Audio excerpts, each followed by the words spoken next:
So one question that I get asked a lot, and this has been the case from when I first qualified right up until now, is when we get to the end of the treatment sessions, people asking me, what can I do to maintain my health and fitness? What can I do to stop this condition coming back again? As you can imagine, it does depend on what condition they've come to see us with. It does depend on whereabouts in the body that's been affected, but the answer is usually relatively similar towards it. People often say things like, should I go have a gym membership? Should I take up running?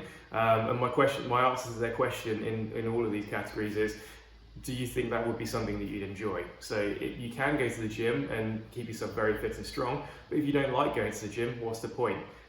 It's kind of like having a good diet. If you're going to have a diet that you're going to try to maintain to keep yourself healthy, you want it to include food that you like eating.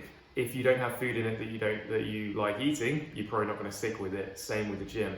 Similarly with running, it's a great form of exercise. I love running and as do a lot of my patients, but that doesn't mean it's for everyone, and it doesn't mean that everyone's going to enjoy it. So it's not a blanket thing of everyone needs to run.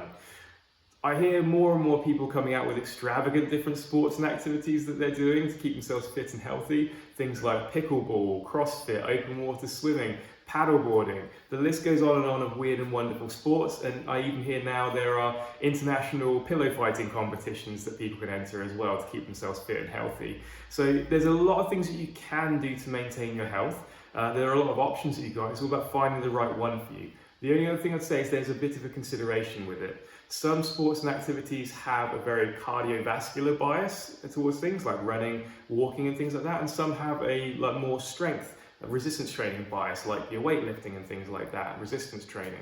Now, not saying that one of those is better than the other, but you want to have a bit of a mix. If you like going for walks, that's great, and that'll keep you fit to a certain degree, but maybe consider something else that's fun, that will give you that strength resistance training.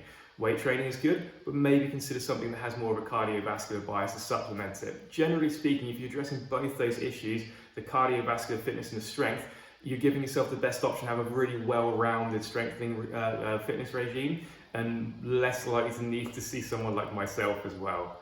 So hopefully you found this video quite useful. If you do have any more questions on the topic, feel free to give us a call. If you are currently suffering with any aches and pains, then give us a shout and we'll see what we can do to help. Thank you, have a nice day.